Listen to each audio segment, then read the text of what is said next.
Welcome to Lexington Public Library's Tales from the Kentucky Room podcast, where we explore Lexington's history and people. I'm your host, David Bryant, and in each episode, we will feature a guest who will share a piece of local history. Thank you for listening, and I hope you enjoy. Welcome back to the Tales from the Kentucky Room podcast. I'm your host, David Bryant, and today I'm talking to author Wes Swietek. Just a warning about today's podcast, there are references to violence and murder, so listener discretion is advised. Wes is an award-winning journalist who has served as editor of newspapers in Illinois, Georgia, Tennessee, and Kentucky. He's a Chicago native, and he's currently the managing editor of the Daily News in Bowling Green, Kentucky. Wes is joining us today by phone from Bowling Green. He's the author of a really great book I've just read called The Cemetery Road Murders. I'm really excited to talk to you today about your book. Thank you. Well, thank you for having me. I always enjoy talking about it. All right. Okay. It's kind of fun. We're venturing out of our central Kentucky focus just a little bit today, not too far away, but I think this will be really fun to talk about your book. The book centers around the murder of Dr. Charles Martin and his wife, Martha, in 1948 in their mansion on Cemetery Road in Bowling Green, Kentucky. I'm sure you've written many articles on many topics, and so how did you get interested in this story? Yeah, it's kind of interesting. The house is really the key to the whole thing, which is it's known in Bowling Green as Murder Mansion. There's a picture of it on the cover of the book. And Murder Mansion is very unique in that it was a house built around 1900, and it's virtually unchanged from when it was built. And it's this enormous house. I'm not sure how many square feet, probably, 7,000 square feet, with these huge white columns in front and just a gorgeous, what you would picture as a Southern mansion kind of a thing. But it's right in the middle of a very middle-class neighborhood. So literally right next door to it, you have a ranch house, and the next door to it, you have, a 1,500 square foot ranch house. And it's just like, how the heck did that house get there? What's the story of that house? Well, I'm not from Bowling Green originally, but when I moved here, I would pass this house and I would say, hey, what is this house? Why is it here? And it's like, oh, well, that's a Murder Mansion. It's this famous house that, everyone knows about, and kids used to sneak into it when it was vacant and it's haunted and all this sort of thing. And it became Murder Mansion because there was a notorious double murder there in 1948. And that's what I knew and I'd heard, and most people knew about it. I was just doing some research about something else, probably around 2020, and I came across an article that the Daily News had run about the auction of the house in the, I believe it was in the 1980s, and it had mentioned that hundreds of people had showed up for the auction, not that they were going to buy the house or even were going to bid on the house, but this was an opportunity to walk through the famous Murder Mansion in Bowling Green, because they had, people who grew up here had grown up with the stories about it and so forth. And so it was just a chance for all these folks to walk through the house. And so I was like, well, that's, for me, it was like, well, that's really interesting. What really happened there? I'd love to know what really happened. And I thought, well, you know what? If I'm really interested in knowing what the true history of this house was and what happened there, I bet our readers would. And I started doing research, and it was a fascinating story. And love triangle, all this different things involved with it, trials and just, national headlines and things like that. So I started doing the research, and I wrote a 3-part series that appeared in the Daily News in, I believe it was March of 2020, and the response was just phenomenal. I was getting people from all over the country saying, oh, I grew up in Bowling Green, or I went to Western, and I remember this house, or even had some folks who worked for a production company in Los Angeles come out and say, hey, we want to make a movie out of this. And of course, it hasn't happened yet, but it still might. You never know. Mm-hmm. And so there's just so much fascination with this story. And so, people always say, oh, you should write a book about this. And it's like, a lot of times that's a bad idea, but sometimes it's a good idea. And in this case, I thought it was a good idea. So I started doing more research and finding more of the background. And that's what led to the book. Yeah. It's a highly entertaining book too. I have to say, it's not really the same thing, but it almost has the element of like a English country house mystery. The house plays a role in the story as well. So I thought, I thought it'd be interesting. You go into this a bit in the book as well, but can you set the scene a little bit about what Bowling Green was like at this time in the 1940s? Sure. Well, it was already much, much smaller, probably not even maybe a third of the population that it has now. But Western Kentucky State Teachers College, which is now just Western Kentucky University, was, here already, obviously, and was, a big part of the community and drew a lot of people to come in to Bowling Green. And again, it was just the largest city in South Central Kentucky. So it was a hub for, education and restaurants, and it was smaller than it is now, obviously, but already bustling. But I kind of alluded to it when I talked about the house. What's fascinating about it is Murder Mansion is now really kind of in the middle of the city if you looked at it in terms of like driving through the city or even geographically. But that back then, this was on the outskirts of town, which is kind of hard to imagine. It's so close to downtown. It's maybe a 3 or 4 minute drive from downtown. But in 1948, you had the core city of Bowling Green, and then you had basically just farmland everywhere until you ran into another little city, Russellville or Glasgow or Scottsville or Russellville or something like that. So it was a quieter community, obviously, surrounded by rural, but it was a bustling little community at that time, and not immune to crime and corruption. And we, not to go into another story, but a lot of books have been written about Pauline Tabor's famous brothel that operated here in Bowling Green, things like that.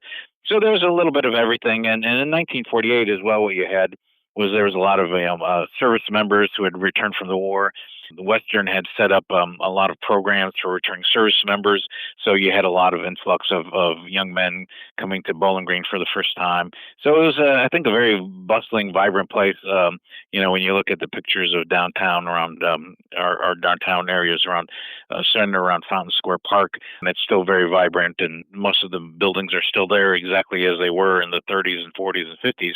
But you see pictures and just the crowd, the sidewalks are crowded. There was no mall or anything like that at that point. So a bustling little, vibrant city is, I guess, the best way I could describe it. As much as you can you kind of summarize the crime, what happened, how they investigated it, that sort of thing? Sure. Yeah, without giving away too much, Right. what we can say is the Martins, Dr. Martin was a retired doctor, obviously, and quite wealthy. He had made a lot of money in the oil fields of Oklahoma, where he had lived for a while and practiced medicine. That's where he met his wife, Martha. They had family in the Bowling Green area. So when they retired, they purchased the house there on Cemetery Road and the adjoining 250 acres. And he was kind of a gentleman farmer, very well respected. His wife, despite her age, being in her late 70s, she still got up in like 5 a.m. in the morning and went and milked cows and things like that. And they had some tenant farmers who also helped work the 250 acres. Led a quiet life. They were, of course, well respected and again quite wealthy. And they had a son. They only had one child. And at that point in 48, he was 52 years old, and his name was Stonewall Martin, but everyone called him Stony. Stoney was described as a recluse, and he had some sort of physical ailment. We don't know exactly now what it was, but at the time he was, referred to as a hunchback. So he obviously had some sort of a physical illness, physical incapacitation. But he helped run the farm and was considered just to be a very, quiet, kind of a loner, I guess you could say. And they all lived in this huge house on Cemetery Road. Well, and one night in June of 1948, a painter who had been doing some painting on some of the house rooms in the house, came in early that morning. He was looking for some paint that Dr. Martin was supposed to have left for him, and he couldn't find the paint. So he went to the house, knocked on the door, didn't get a response. Walked in, and he walked into the bedroom where the Martins had their bedroom in the front of the house, and he found Dr. Martin and Martha Martin in their bedroom, covered in blood, the hands tied behind their back. Just a very gory scene. They were both dead at the time. So, of course, they immediately called police, who descended on the scene. And the early reports at that time came out that, the Martins had been killed by an axe murderer, which was kind of interesting. Mm-hmm. And they just kind of assumed that based on the amount of blood that was everywhere and the fact that axe murders were actually fairly common, much more common than they are now, because, pretty much every house had a wood pile or a wood burning fireplace. And so there would be a wood pile with an axe on it. And so very often it was kind of a weapon of choice, in murders back then. So they said, I think the first radio bulletin was axe murder on Cemetery Road and things like that. Well, of course, the coroner eventually came and he found that Dr. Martin and Martha had both been shot and beaten, tied up, beaten, and eventually shot in their home. And so basically that's kind of what set everything off. Mm-hmm. Yeah, it's a pretty disturbing crime to read about. Yeah. Do you think it will be giving away too much of the story for us to talk a little bit about the suspect, Harry Kilgore? No, as they investigated the case, you hear conflicting things, but so we didn't mention Stoney. Stoney was away from the house at that point because he had just married a young 18-year-old co-ed from Western, and he was on his honeymoon with her. So he was away on the honeymoon, and the young woman's name was Ruth Martin. Well, Ruth McKinney, then Ruth Martin, when obviously they got married. And apparently somebody had said to the sheriff, hey, there's somebody that was very worked up about Ruth marrying Stoney Martin. And there was a lot of rumors around, a lot of gossip, because again, Ruth Martin was a beautiful 18-year-old co-ed, and why would she marry a 52-year-old, as they called it at the time, this 52-year-old hunchback, unless it was just for his money and the Martins' money. So there was already a lot of whispering and rumors about that relationship and her motive in marrying Stoney. But again, they were out of town, they were on their honeymoon, so the police went to Ruth's father and said, hey, are there some guys that she had dated or had shown an interest in her who might be jealous, and this could have been the motive for the murders.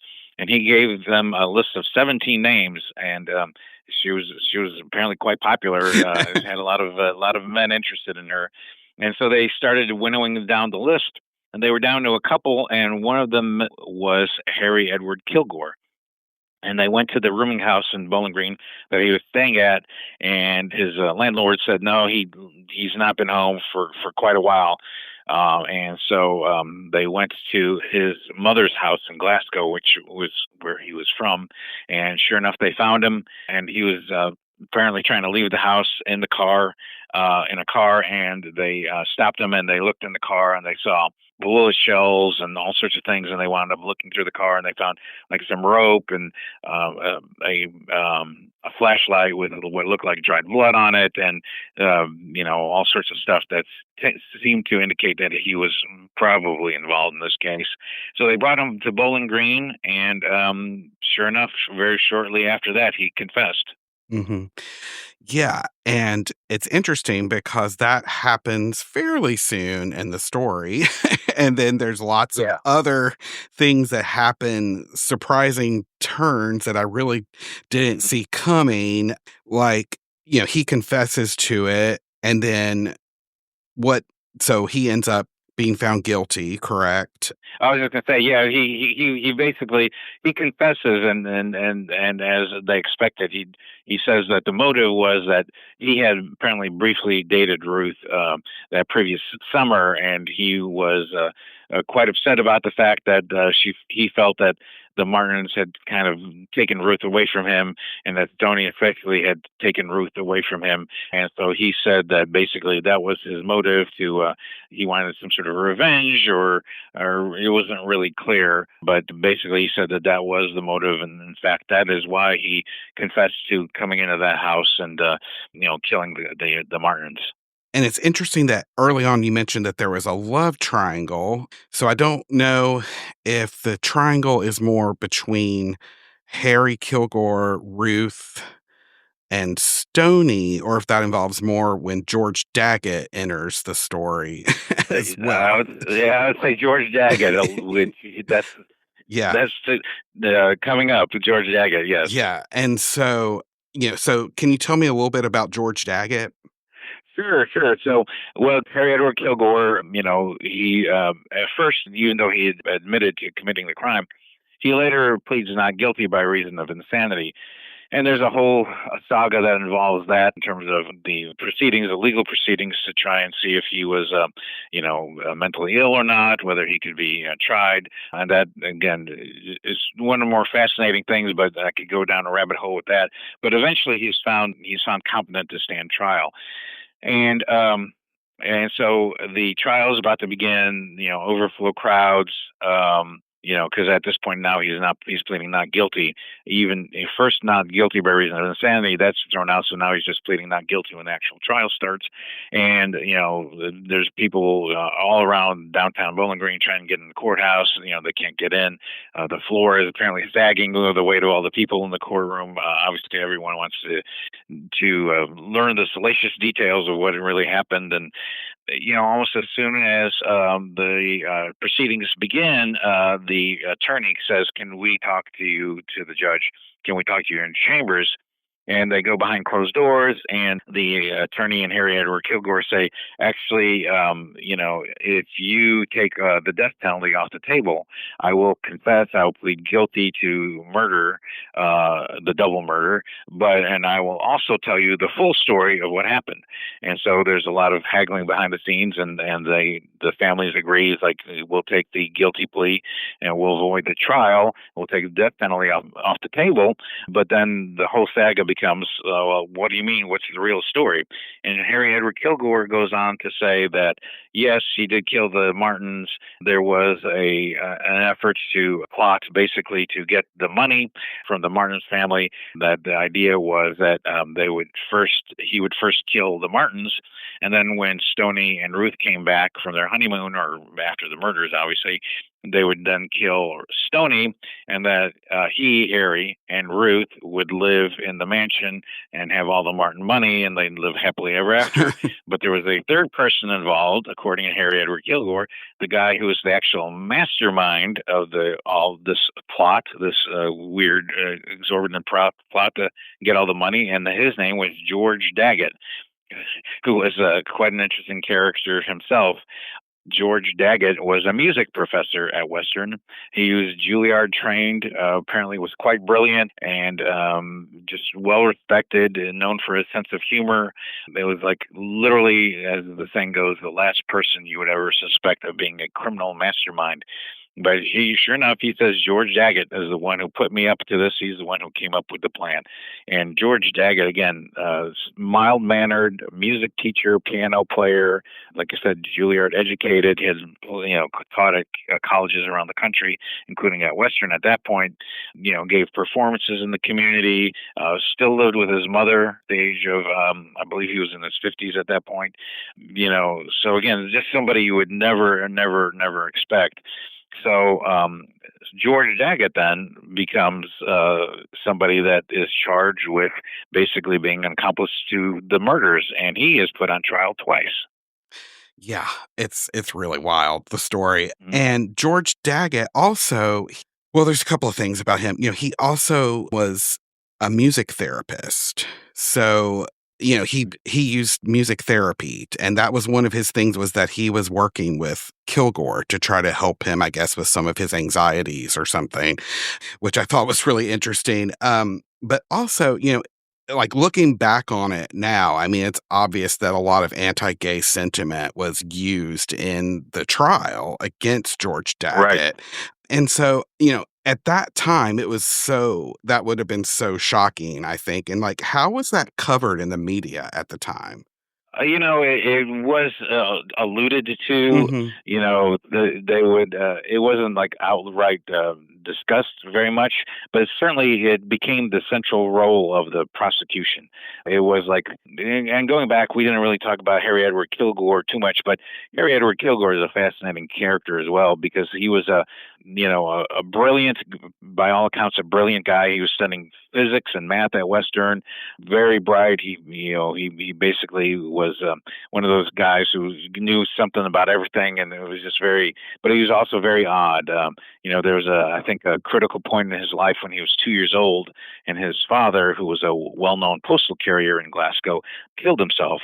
And Harry Edward Kilgore kind of, it seemed like, was forever after fascinated with communicating with the dead and trying to communicate specifically with his father.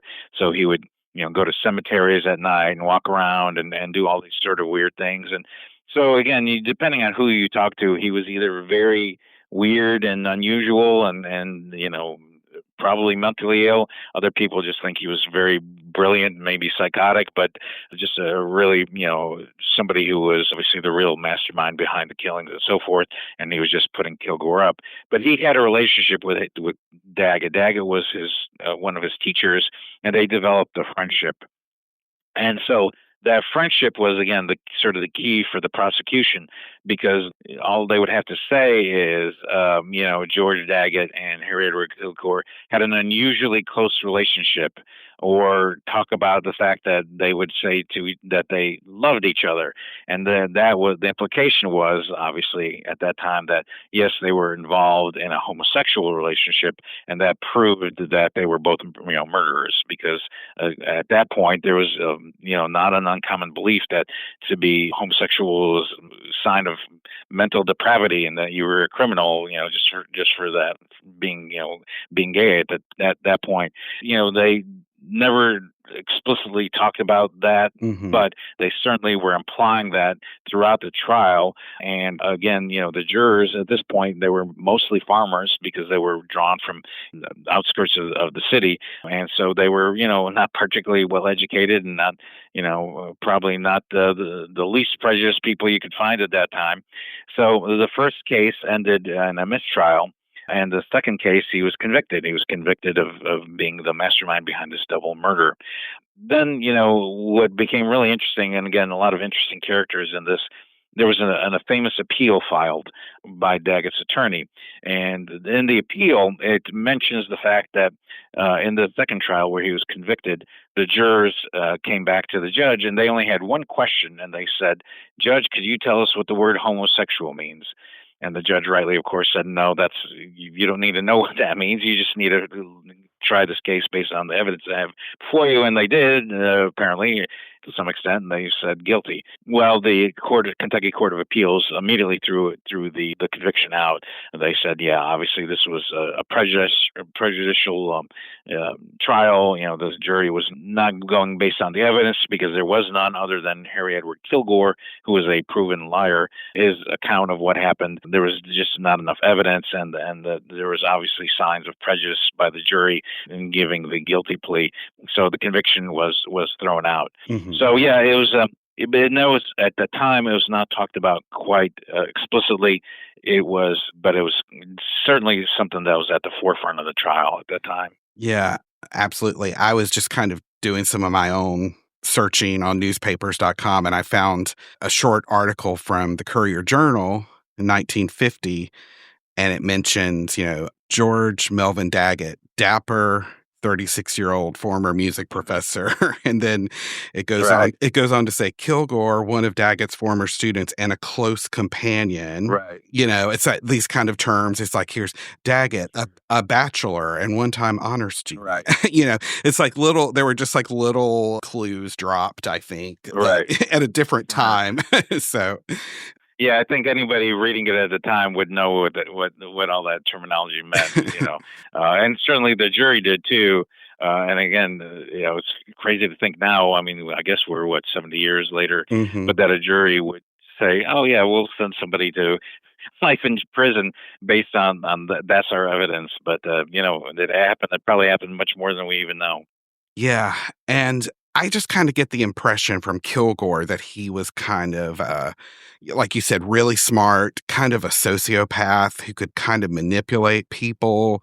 And it seemed probably like maybe he kind of drew Daggett into this, like maybe Daggett didn't fully support the murder. Maybe he didn't even know about it, but he probably had a friendship with Kilgore, and I almost got the sense like he was kind of manipulated by him in a sense.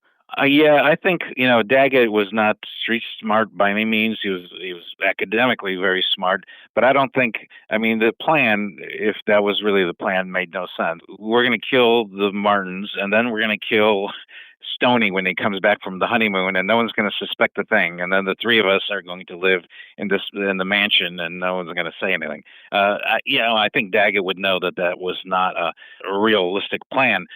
On the other hand, I do think Daggett, had some sort of relationship with Kilgore and looked at him as somebody he could help, or I don't. They might have been romantically involved. We really don't know, but I do think he at least listened to Kilgore's fantasies, and I don't know if he encouraged him or he listened to him or he didn't try to talk him out of him. And they did, and it's a whole another story about they did apparently try to blackmail a violin teacher from the university as well. So, and he had money issues at the time. And I think that's where the falling out was, because there was, Daggett had needed some money and Kilgore's mother had lent him some money. And then, when Kilgore was in jail, he didn't feel like Daggett was supporting him enough, because Daggett obviously was distancing himself from Kilgore at that point.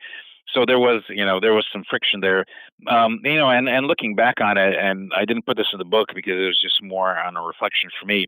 Much of Kilgore's life was defined by his father's suicide when he was 2 years old, and I think he was really looking for a father figure. And George Daggett was this older man who paid attention to him, who listened to him, who took him seriously, spent time with him, and so maybe more so than even a romantic relationship, Daggett was the sort of father that Kilgore never had, but he always yearned to have, as evidenced by, again, his fascination with speaking to the dead, and spending time at his father's grave in Glasgow and things like that. So we'll never know for sure what the relationship was, but I think it was a complicated one. Oh, yeah, definitely. This might be a good time to shift to this topic. Coincidentally, there was another murder on Cemetery Road that took place about the same time. Can you talk a little bit about that? Sure, yeah, it was just included in the book because, again, it was basically taking place at the same time, on the same road. A lot of the same individuals involved, some of the same attorneys, the same prosecutors, the same law enforcement people as well.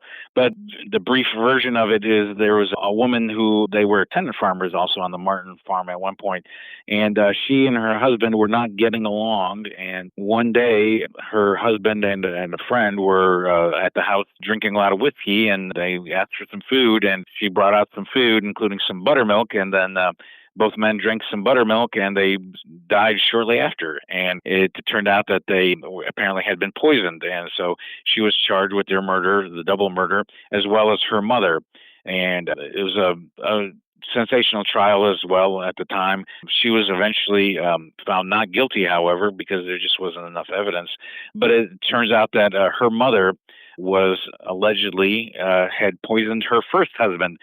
So they might have. This is apparently the way that these women would get out of relationships, is they would put some poison in buttermilk and serve it to the men that they don't want in their lives anymore. And so again, but that it was just, to me, fascinating that it happened all around the same time. Yeah, it is. It's an amazing coincidence that it happened right there. But also, were you trying to say something about, violence wasn't that uncommon at that time, or or anything like that? Oh, sure. Yeah.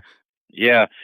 What people don't realize is when you look at when you go through some old newspapers, like you were talking about, going through newspapers.com and so forth, Bowling Green, for example, the city was much smaller than it is now, but you would see, basically 2 or 3 murders on the front page of every newspaper. It just seemed that there was, it was not the good old days. Right. So when people think there was not as much violent crime, well, there might not have been as many, I don't know, burglaries and break-ins and things like that, but people were getting murdered left and right for a long time in the 40s, 50s, 60s. One of my favorite characters that I kind of found out about through this book is a attorney by the name of Rhodes K. Myers. And he was a nationally known lawyer, very fascinating character. He was involved in a very high-profile case with General Denhart and that whole situation. I know there's been several books written about this famous murder case involving General Denhart.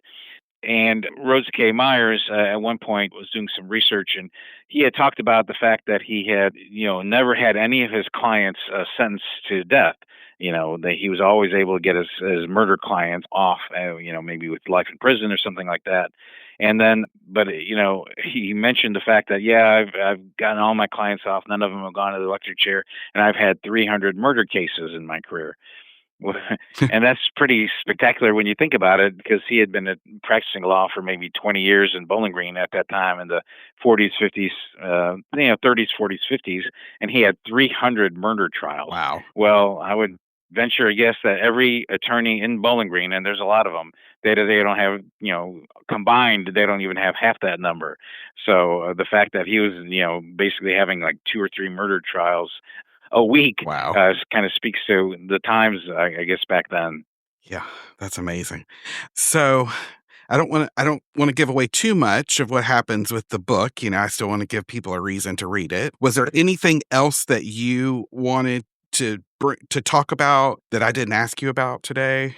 No, I think, there's just so many interesting Mm-hmm. characters Uh-huh. involved, and Ruth Martin is the one we didn't talk about a whole lot. She's obviously a central character in this, and a lot of people have a question to this day. Mm-hmm. This is something that people come up and talk to me all about. Is Ruth? Do you think Ruth was involved? And there's a whole lot of, a lot you could say for both sides in terms of whether she knew about it, whether she was involved or not. But one of the spectacular things that we found out was the fact that, Harry Edward Kilgore went to jail. He was actually paroled in 1965. Ruth Martin had stayed married to Stoney until Stoney died a few years later. And eventually, Harry Edward Kilgore and Ruth Martin did get back together and lived as husband and wife, which obviously raised a whole lot of questions about involvement. But we got into that quite a bit in the book. So that's really, again, the sort of the central crux of the mystery was not only, we know Harry Edward Kilgore murdered the Martins, but then, what was the relationship between Kilgore and Daggett? What was the relationship between Kilgore, Daggett, and Ruth? And was Ruth involved? Those are all the questions that are still somewhat unresolved, although I give my own thoughts in the book. And people have, read the book, have always come up to me and say, I read the book and I think this and that. So, again, that's just something that I know a lot of people enjoy talking about. Yeah, I found that pretty unbelievable. Also, Yeah. and also, I found it interesting that she and Stoney were out of town. Mm-hmm. I mean, it could have, I guess were they going on their honeymoon when? Right. They were on their honeymoon. Yeah. Uh-huh. So I found it interesting. And also, maybe it was just because at the time things didn't move as fast as they do now, but it was kind of like they were on their honeymoon. They eventually got back to town. It just seemed interesting to me. I'd like to know what you thought about that. Did anything seem unusual about that? Well, I mean, the fact that they got married seems to me a little bit unusual. I got to admit. Again, what was the mutual attraction? They were neighbors somewhat. They lived, the houses were, maybe 3/4 of a mile apart. But Ruth had so many suitors. Why would she pick Stoney to, get married after literally only, I guess, apparently a few weeks of knowing each other? And, who knows? But, Ruth did stay married to Stoney until he passed away. And so when it comes down to whether Ruth was involved or not, I don't discount the fact that maybe Harry Edward Kilgore had mentioned something to her, or the fact that she was maybe not surprised that Harry Edward Kilgore had done this. But in terms of people say, well, why would she get back together with him? That's 20 years later after he had done this. And from talking to people who knew her, she was apparently quite unusual, and she was somebody who depended on, I guess the old saying goes, on the kindness of strangers to support herself. And so she always was dependent on men, basically, to take care of her. And at that point, when they got back together, Ruth had 3 young sons. She had gotten divorced from her second husband after Stoney. And so here comes Harry Edward Kilgore, and it's somebody she knew and somebody who was willing to take care of her. And then I also kind of think, well, based on what people say about her personality, she had all these suitors, and they would buy her chocolates and flowers and things like that, and flatter her. But Harry Edward Kilgore killed 2 people for her, so maybe she was just really, really flattered, and it's like that's why she eventually wound up with Harry.